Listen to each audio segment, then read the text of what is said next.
Hi, today we're going to do a little bit of some Tai Chi partner work.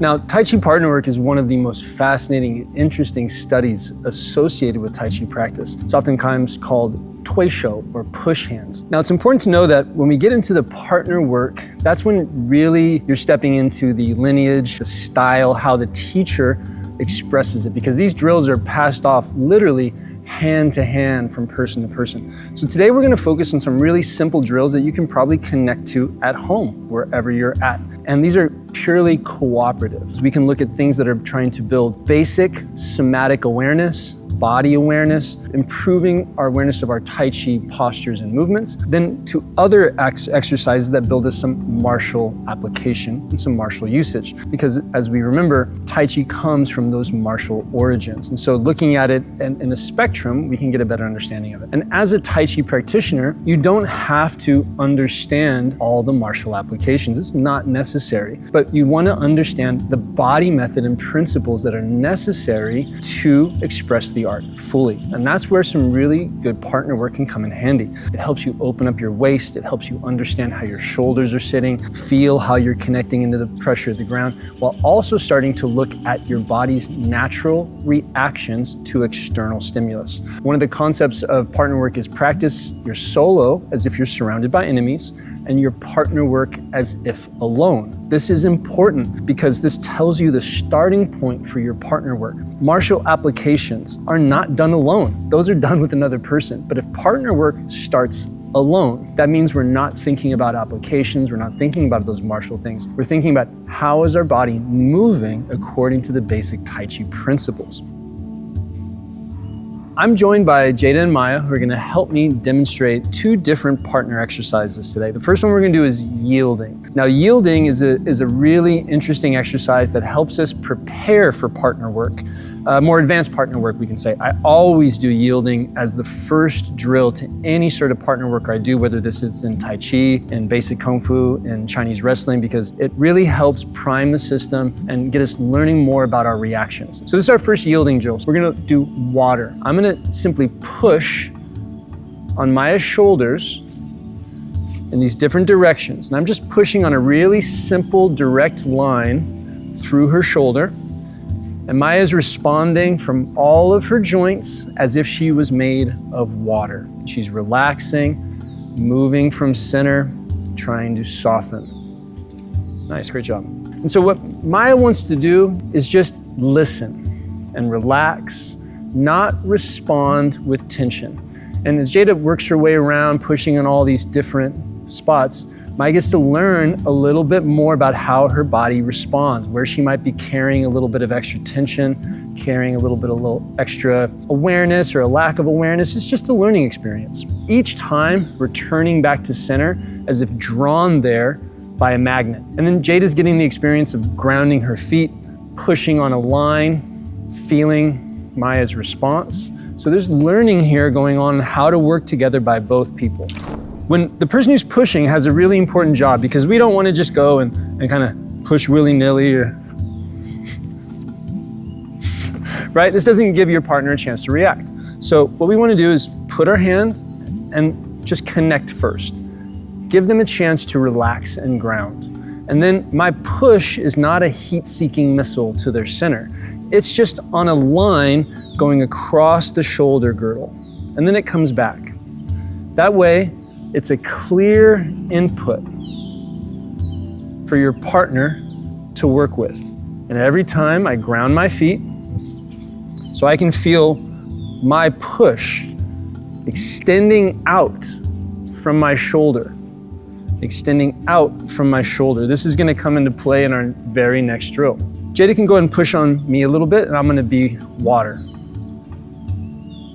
And I wanna feel her push. I don't wanna anticipate it. Once I feel that direction, I just flow. The next element we work on is earth. So Jada's gonna go ahead and push. Now with earth, it's a little different. I don't react. I ignore it. So I don't become tense. I still stay connected to center. And now my partner pushes until either they can't push anymore or until I move. So I just keep pushing, keep pushing. So you see, I start moving a little bit. Or if you push on the side here, eventually I will go push, push, push, like you're moving a refrigerator. And then down we go. So that's earth. Maya, I want you to go ahead and push, and I'm gonna give you fire energy, okay? That's fire, right? Fire goes up. This was not necessarily constructive fire energy. This is a natural reaction that we often have. Some people come and they touch and we get tense right away because we think that's tension is gonna be the strength that we bring back into them. Here, we're looking how to work cooperatively with a partner. So we wanna remove that, get into Song and Jung, a sense of our whole shape. So when you push, I relax. I don't react with that natural fire energy that might be more aggressive, like, hey, what are you doing, right? Where are you coming at me, right? That's more fire. That's not cooperative.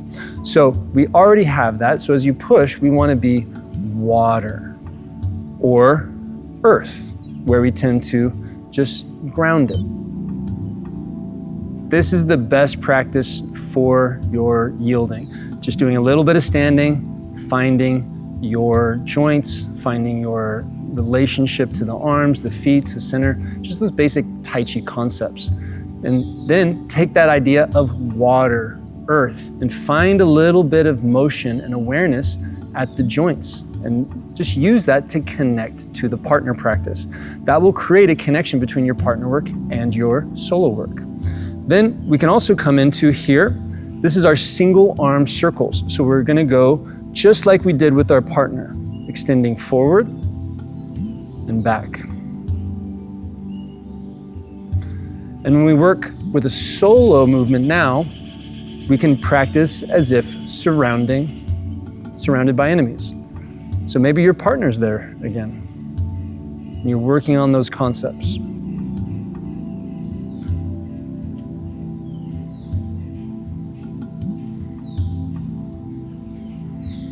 Orientation points for this movement is your own sternum. So draw towards the sternum and then out. Draw towards and turn and out. You can do this both sides, and you can even do your forward step and back step.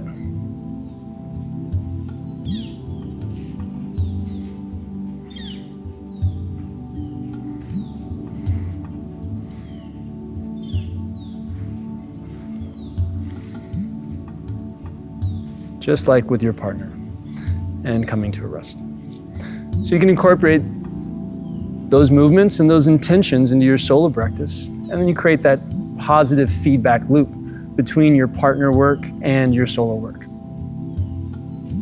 What Jada and Maya are doing right now is single arm circles. And both Jada and Maya are both very beginners at this. They've only done this maybe once or two times. So it's a really good example of how easy it is to interact with and learn how to do, but also how this is a study, something that you can progress and work with. The goals of the single arm circles is just to practice as if you were alone. So notice on the advancing, the retreating, the turning of the waist. Slow it down just a little bit. Good. Movement from center.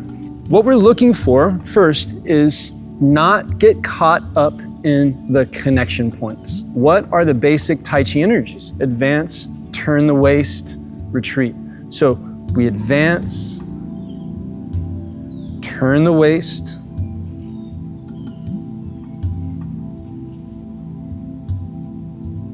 extend the arm. Then once we get a basic pattern going, we can start to look at mechanics. So we keep the elbows heavy and down. Our spear is going towards the center.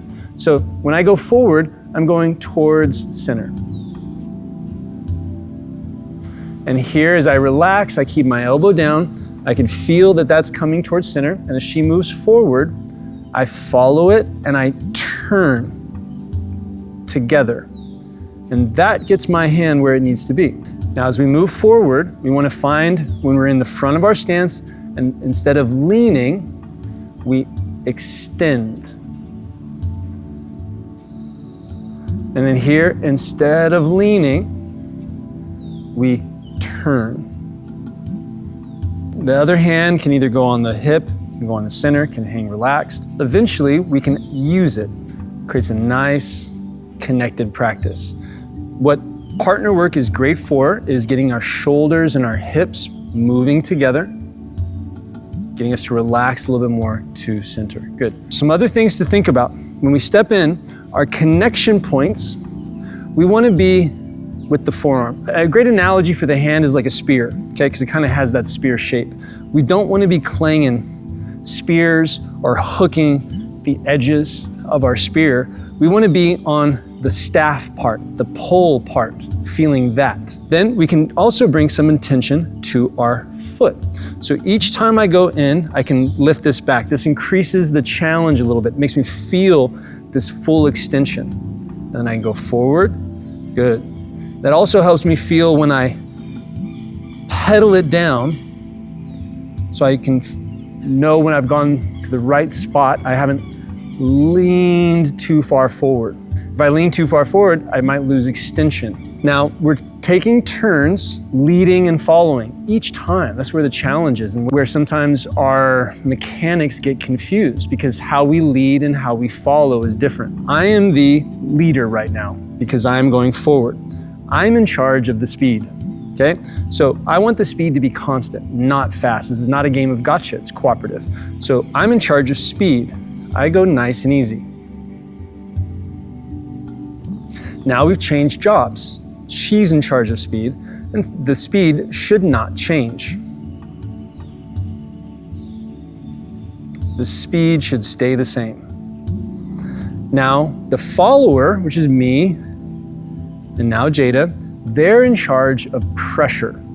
The pressure between the connection points. The pressure between the connection points should be like water or earth. Mainly like water, but if you feel like you're getting stuck, so you go, I'm water. Here, more earth comes into it to turn it. And then I move forward, and you're water and earth. Water and earth, but the pressure stays light and easy, not too heavy.